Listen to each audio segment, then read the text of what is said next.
Hello, everybody, and welcome to today's webinar, Understanding the CHW Role, a webinar for aspiring CHW trainers. I'd like to thank you for spending your lunch hour with us. Today, you're here to unlock the secrets to training exceptional community health workers. So let's go ahead and get started. If this is your first time here, I'd like to say welcome to the campus. If you've attended a training or a workshop here at Umemba Health Academy before, then welcome back. Umemba Health Academy is our virtual campus for public health professionals. It includes CHW instructors, medical assistants, pharmacy techs, health educators, and more. If you're a public health professional, then we serve you. For those of you that are not familiar with our organization, I'd like to share a little bit more with you about Umemba Health and Umemba Health Academy. Umemba Health is a public health workforce development, training, and consulting agency, and our mission is to transform public health through comprehensive workforce development. Umemba Health Academy, again, is our virtual campus, and our mission at UHA is to elevate the multi-dimensional skill set of the public health workforce through competency-based instruction. We're not going to be giving out CEs for this event, but as we are accustomed to providing educational activities, this is our agenda and also your learning objectives. We're going to be talking about core elements of the CHW profession, best practices in CHW education and training, and then how you, as an aspiring trainer, can navigate the CHW landscape to position yourself for success. And of course, how we at Umemba Health and Umemba Health Academy can support you to become a CHW trainer. Now, my name is Quisha Umemba. I am the CEO of Umemba Health. I am a registered nurse by trade. I've been a nurse for right at about 16 years. I've been in public health for approximately half of that time. And I'm also a community health worker instructor certified here in the state of Texas. And I also consider myself to be a master CHW trainer. I'm going to share with you what a master CHW trainer is in just a little bit. Tiffany Scott is our training director. She is also a master CHW trainer. And when I say our campus is virtual, I mean it is virtual. I'm joining you from Dallas, Texas. Our training director, Tiffany Scott, is located in Maryland. And so we are both happy to have you with us for this lunch and learn today. Let's get straight into it. So whether you're an aspiring CHW trainer or you're an experienced training professional in another field, this info session is going to give you practical guidance to the art and science of community health worker training. That's right. Just like they taught us in nursing school, there's an art and science also to training community health workers. And so if you're like, Quisha, what exactly does that mean, an art and a science? When I say it's an art, it means it's intuitive, it's subjective, and it's based on skill that can be cultivated through practice. And when I say that training CHWs is a science, that means it's backed by research, methods, various approaches, and it can be objective. Most importantly, it is something that should be measured. So there's a scientific approach to training community health workers as well. Now, our goal with this information session is to share information and resources with you that will support your journey into becoming a community health worker trainer. And if you're on the fence about becoming a CHW trainer, hopefully you will not be after our info session today. So this is what we're going to talk about first, the CHW profession. I'm actually going to share my screen and go to a few websites that I hope you will use as resources as we continue to research more about community health workers and their impact. So let's quickly talk about community health workers, their core competencies, CHW roles, how they serve, and the impact that community health workers have. So let me just quickly share my screen with you in a new share because I want to be able to provide this definition. And I really honestly just didn't want to add any additional slides. And I thought, you know what, I'm just going to share you the websites because I think that's the best way for you to learn and for you to go back and view them later. I'm going to pop these links into the chat for you. The first website that we're going to visit is the American Public Health Association. There is a community health worker member section. I am a member of that section, although not as active as I probably should be. But APHA defined community health workers some years ago And I want to read that definition to you so that you understand the definition of a community health worker. So a community health worker is a frontline public health worker who is a trusted member of and or has an unusually close understanding of the community served. This trusting relationship enables the worker to serve as a liaison, link, intermediary between health and social services and the community to facilitate access to services and improve the quality and cultural competence of service delivery. A community health worker also builds individual and community capacity by increasing health knowledge and self-sufficiency through a range of activities such as outreach, community education, informal counseling, social support, and advocacy. Now, I understand that is a mouthful. And so, in short, a community health worker is a liaison. They help to connect patients and clients from or to social service resources and healthcare resources. They are what I like to call social determinant of health experts, or SDOH experts, because they are really they're really skilled, for lack of a better word, in helping to address health disparities. And so thankfully, the silver lining in the dark cloud that was COVID really exposed community health workers and all of the many skill sets that they have in helping to provide education, to advocate for the needs of individuals and communities, to help with access to healthcare services and to resources that people need, and a whole host of other things, as you can see here in this definition, that community health workers are capable of doing. Another important resource that I'm going to share with you is the c3project.org. And so I am on the roles and competencies tabs here. I just want to share with you some core roles as well as the competencies. And we'll start with the competencies. So regardless of what state you live in or you're employed in, CHWs have to be trained or need to be trained rather in these 11 core competencies or core skills that you see on the screen. Now, this is going to vary a little bit from state to state. For instance, I'm in Texas. In Texas, we're not required or mandated to teach all 11 of these competencies. We only have 8 core competencies that we have to teach community health workers to here in our state. And so some states are the same. There might be 7 or there might be 10, but there is not always 11. And then above this, we've got the CHW core roles. Now, if you will look at these 10 core roles that CHWs work across, you'll see that many of these core roles are actually titles as well that you've probably seen, like care coordination, case management, or care manager, maybe even health coach. You've seen that as well. Educator, health educator, you probably saw that as well. Outreach specialist or outreach coordinator. And so it's important for you, if you're going to be a CHW trainer, that you understand these core roles, these 10 core roles, and these 11 core competencies as well. Now I'm going to go back to my original PowerPoint presentation so we can continue talking about how CHWs serve. Let me make sure that you can see that. There we go. And the impact that they have. And we won't spend too much long on this because, again, I want you to use those resources that I provided for you. The handout that Tiffany has just uploaded into the chat, I want you to use that as well so that you can go and do your own research, your due diligence on the community health worker profession, so that you are more well-versed about these skilled individuals, who they are, how they serve, and their impact.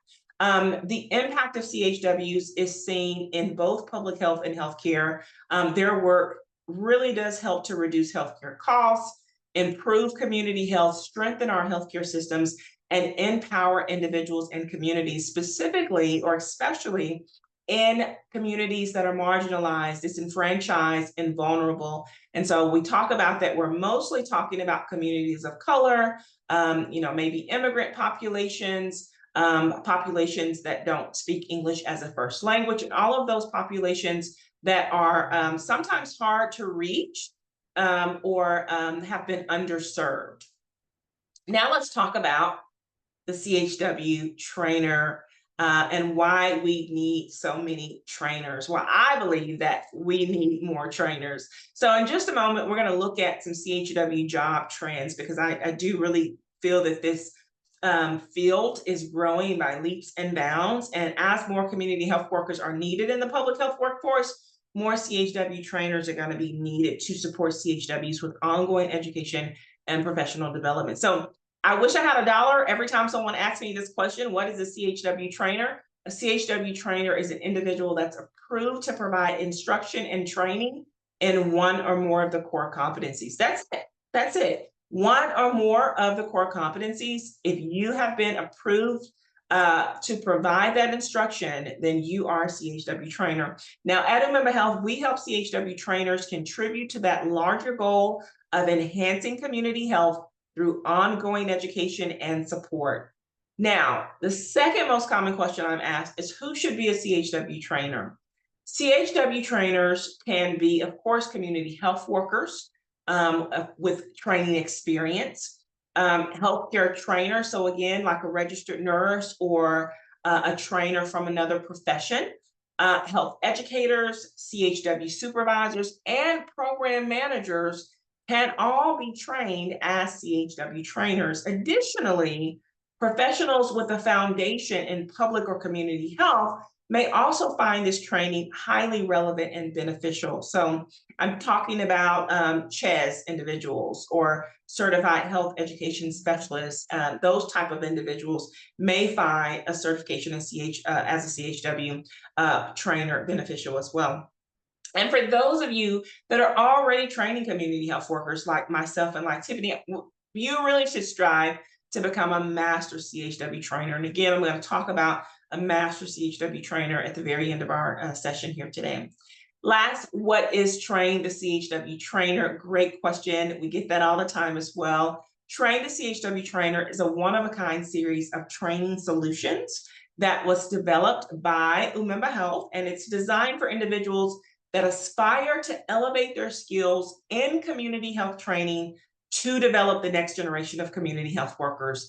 And so that series of solutions features courses, workshops, products, and services that are designed to transform CHW trainers into master CHW trainers. Again, the field of community health working is growing exponentially.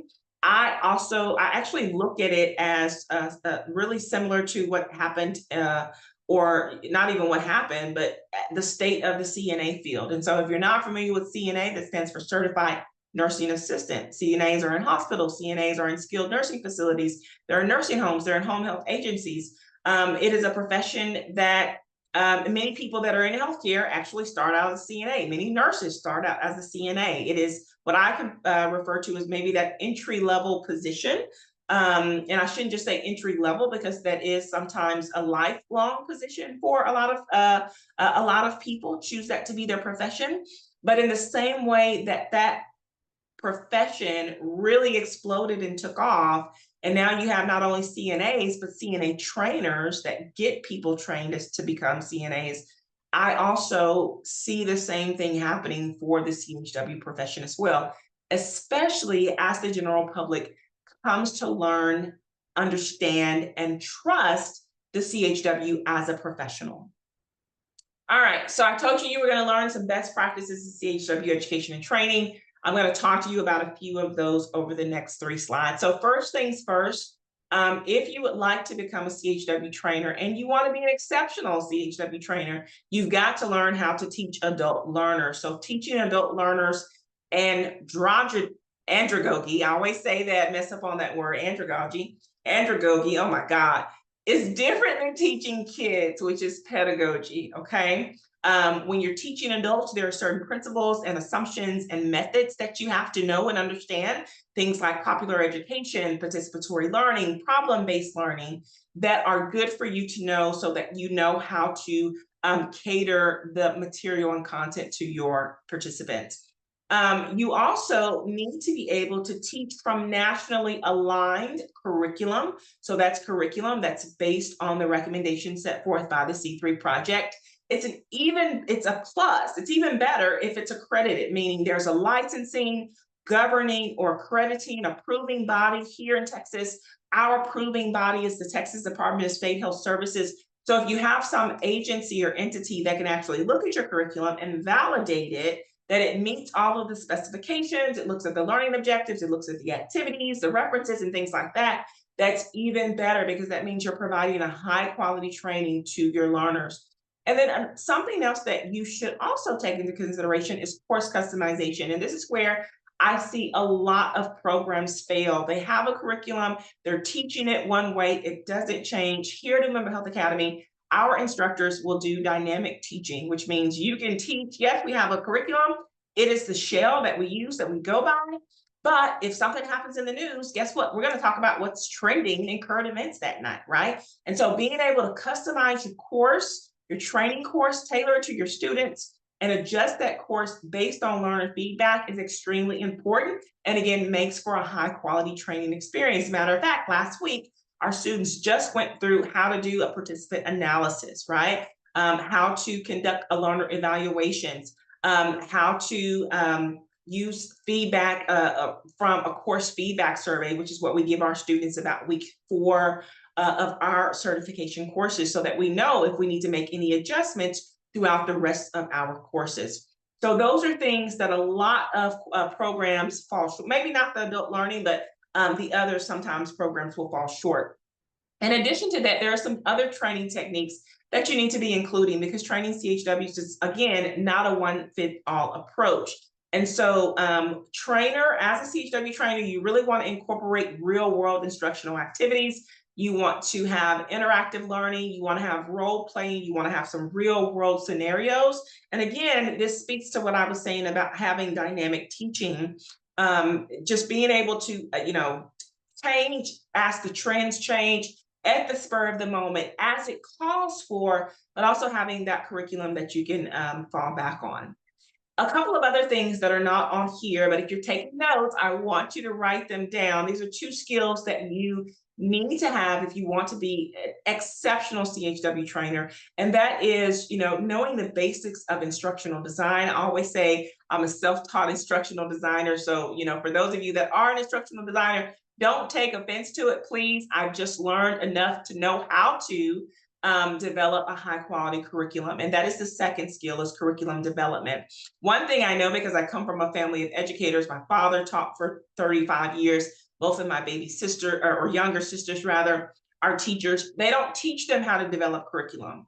They teach them how to teach from a curriculum. And chances are, if you're already a trainer, that's what you've been doing. You've been teaching from a curriculum that does not sound like you, a curriculum that, you may not know all the ins and outs. You may be reading the script verbatim. And so if you understand the skills of curriculum development, lesson planning, choosing the right, instructional methods, knowing the difference between your learning outcomes and your learning objectives, those things will make you a better instructor and a better trainer, because you'll be able to customize your curriculum to your learner based on the environment, based on the participants, based on the location, based on geography, based on all of these different things that you take into account when you're developing a top-notch course. And then the last thing that I will share with you as a best practice for training community health workers is what we call the UHA Learning Roadmap. Sometimes we refer to it as the 4E Learning Roadmap, where you take your CHWs on a learning journey. Now, I'm not going to go into this in detail. This is something that we share with our students or with our participants in our Train the Trainer workshops, but each step of the learning roadmap, your students need to stop at each step. So there's engaging the heart, educating the head, exercising the hands, and most importantly, exiting the environment and applying those skills in the real world. And that's one thing I'll say about our CHW certification course, is that we provide an opportunity for our students to go out into the real world, to practice those real skills on whatever that concept that or topic that we have just taught to them in class for that particular week. And then they will either come and share that. It will be either, written, spoken, demonstrated, whatever that looks like. But that really helps to solidify the information that's being taught and learned in the class that week. Now I want to transition to navigating the CHW landscape. And the first thing I want to do is look at the CHW job trends. If you are foreign to this profession, then this is probably going to be some interesting information to you. And even if you are a CHW, you've been a CHW for a while, a lot of times people don't keep up with the trends on what's going on and the direction of what's happening in the profession. So I just think it's always really good to share this information. So let me share my screen for the second and final time. I'm looking at this website. Now this website is bls.gov. And this website is showing you the occupational employment and wages information for community health workers. Something interesting to note, this has been updated as of May 2022, is that it excludes the definition health education specialist. And 3 years ago, it included health education specialists in this definition. And so I think this is great that they took those individuals out, gave them their own category. But before we dive into this information, I also want to share with you that this information is only for individuals that are labeled as community health workers. And keep in mind, community health workers have 101 names that they go by. I don't actually know if that's the actual number, but they have a lot of names that they go by. Outreach coordinator, what are some of the other names? Of course, health educator, care coordinator, care manager, community health representative, patient advocate. There's so many names that they go by. So these numbers are probably even smaller than the actual number of CHWs, just because they're not capturing every single title that falls under the umbrella of a community health worker. So let's point out a few things here. First of all is the employment. So according to BLS.gov, there's about 61,300 CHWs that are employed in the United States right now. There is an average hourly wage of $23.99, and that equates to about an annual yearly of 49, almost 50K.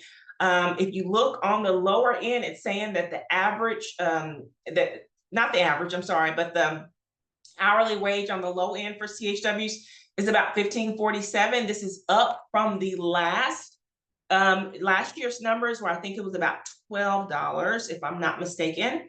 The median pay is $22, and then on the high end, CHWs are making $35 per hour. So let's come down here and look at industries with the highest levels of employment in community health workers. So if we look here, 9,910. So the highest levels of employment, you'll see CHWs working in local government. So that's things like state health department, county health department, city health department, things like that we would expect.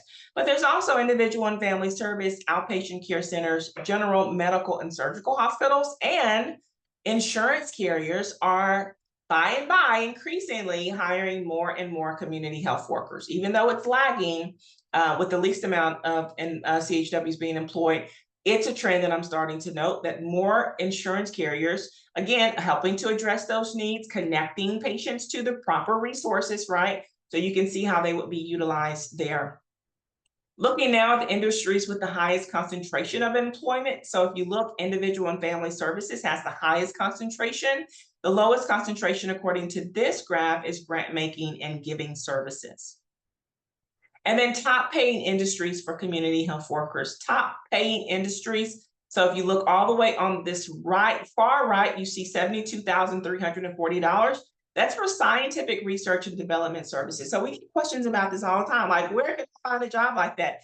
I seriously doubt if CHWs working in research are making this type of money. Honestly, I think that this type of money is coming from individuals that are working in research and development services, but they also have some other kind of degree or certification. For instance, I am an RN, but I'm also a CHW and CHW instructor. So I assume that these individuals are degreed as well and also have CHW certification, which brings me to another point as we're talking about trends as well. There's a lot of professions that are cross-training as well.